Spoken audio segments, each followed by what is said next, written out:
दिल्ली में इलेक्शन करा लिए जाएं तो कितने परसेंट वोट आज पड़ जाएगा? हम परसेंटेज की अगर बात नहीं करेंगे तो हम आगे नहीं बढ़ेंगे सर। चाहूँगा, आप चाय पीते हैं? मैं चाय नहीं पीता हूँ। कॉफ़ी पीते हैं? नहीं, ग्रीन टी पीता हूँ। पानी पीते हैं? पानी पीते हैं। कितने लोगों के घर में आपने पानी पिया है?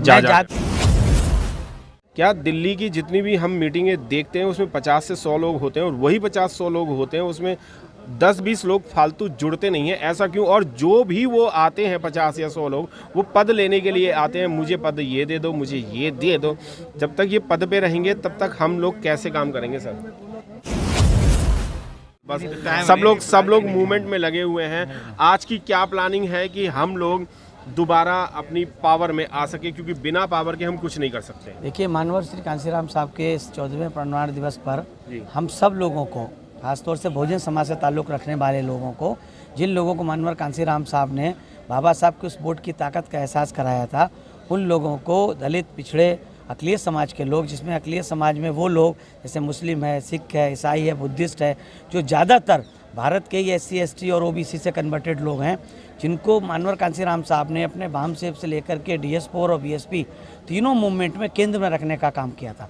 सही माने में इस देश के गैर बराबरी की व्यवस्था में जो विश्वास रखने वाले लोग हैं, उन्होंने तो मानवर कांसीराम साहब को दलित लीडर प्रसारित किया, जबकि सच्चाई है मानवर कांसीराम साहब बहुजन समाज के लीडर थे। उस बहुजन समाज के लीडर थे जिसे महात्मा ज्योतिबा फुले ने भारत का सबसे बड़ा विशाल समाज माना था, बहुसंख्यक समाज जिसे माना था, उसके वो लीडर थे। और उन्होंने इस देश के पिछड़े समाज के लोगों को भारत की सत्ता में दिलाने के लिए, ताकत दिलाने के लिए उन्हें तैयार किया।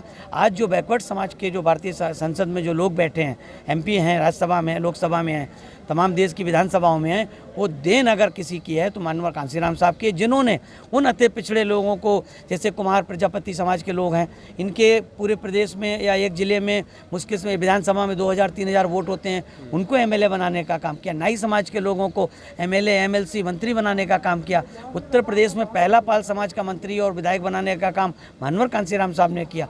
उत्तर प्रदेश में पहला शाक्य, कुशवाहा, मौर्य, सैनी समाज का अगर कोई कैबिनेट मंत्री बनाने का काम किया था, जो स्वामी प्रसाद मौर्य, जिनको धोखा दे करके गए, उनको मानवर कांसीराम आदरणीय बहन जी ने अपनी कैबिनेट में बनाने का काम किया। तो मानवर कांसीराम साहब ने और बहन कुमारी मायावती जी ने तो बहुत सारे काम किए, पर हम लोग क्या कर रहे हैं? हम लोगों की अभी जिम्मेदारी बनती है कि जो पथ हम लोगों को मानवर कांसीराम साहब ने दिखाया और जिसका नेतृत्व आदरणीय बहन जी कह रही हैं, और बड़े दुख की बात है कि जिस दिल्ली में हम कभी 14% रहे, आज हम 1% से भी नीचे हैं।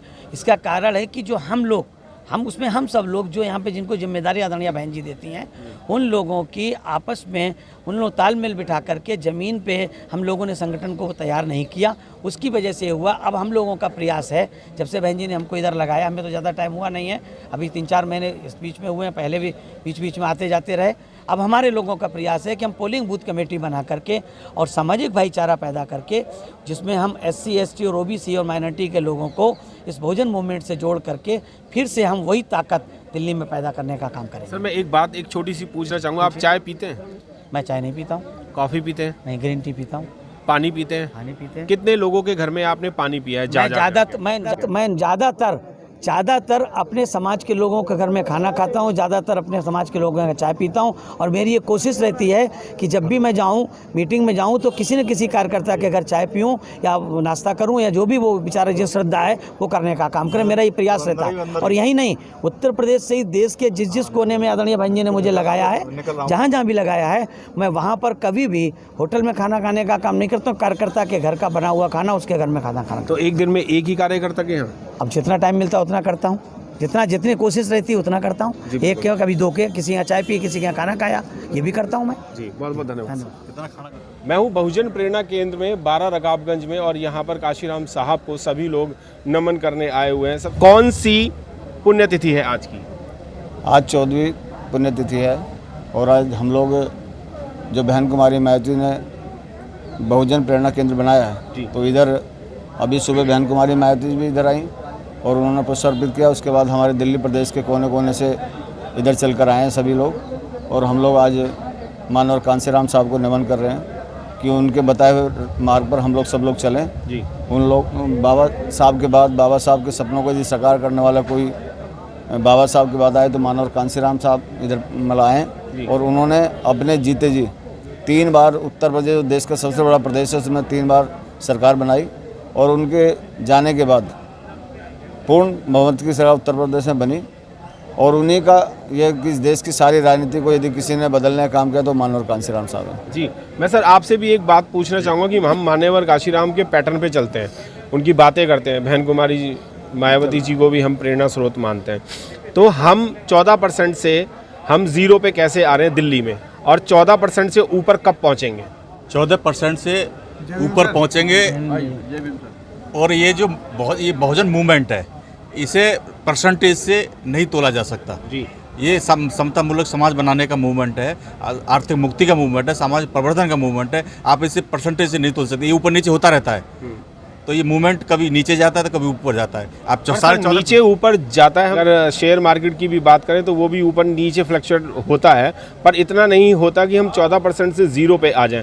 हम दिल्ली में 0 पे हैं और अभी तक अगर आज चुनाव करा लिए जाएं तो मेरी जो ग्राउंड रिपोर्ट है, मैं आपसे थोड़े से कैडे सवाल करूंगा और मेरा राइट बनता है, क्योंकि बहुजन समाज जो वो हमसे इस बात में हमें कहता है कि आप इन लोगों से सवाल नहीं पूछते हैं।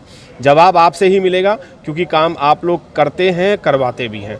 हम 14% से अभी तक ऊपर नहीं आए, और अभी अगर हम दिल्ली की बात कर रहे हैं, क्योंकि आप दिल्ली प्रदेश अध्यक्ष हैं, दिल्ली में इलेक्शन करा लिए जाएं तो कितने % वोट आज पड़ जाएगा? हम परसेंटेज की अगर बात नहीं करेंगे तो हम आगे नहीं बढ़ेंगे सर। परसेंटेज बात तो करनी चाहिए, पर अभी निगम का चुनाव 2022 में आने वाला है, तब आप देखेंगे तो जो रिजल्ट आएगा तो उसे पता लग जाएगा कि बाकी बीएसपी ने बहुत अप किया है और बहुत परसेंटेज बढ़ा है जी। और हम लोग जैसे बहन कुमारी मायावती जी सर बीच में जब बहन कुमारी मायावती जी ने जो सिस्टम बताया, अब भी सुबह बता के गई है बहन जी कि इस सिस्टम से काम करना है। हम युवाओं को जोड़ने का काम कर रहे हैं, सर्व समाज के लोगों को जोड़ने का काम कर रहे हैं। और माननीय प्रभारी हमारे सीपी सिंह जी, माननीय अशोक सिद्धार्थ सांसद जी और विवेक जी और तमाम लोग, हम लोग अभी आपने देखा होगा, हम लोग लॉकडाउन के अंदर भी इतनी सारी मीटिंगें करके सब समाज के लोगों को जोड़ने का काम कर रहे हैं। सर मीटिंग में सर मैं आपसे पूछना चाहूँगा, आप दिल्ली में कई सालों से रहे हैं, अलग अलग क्षेत्रों में भी रहे हैं, शहरों में भी रहे हैं, क्या दिल्ली की जितनी भी हम मीटिंगें देखते हैं उसमें 50 से 100 लोग होते हैं, और वही 50-100 लोग होते हैं उसमें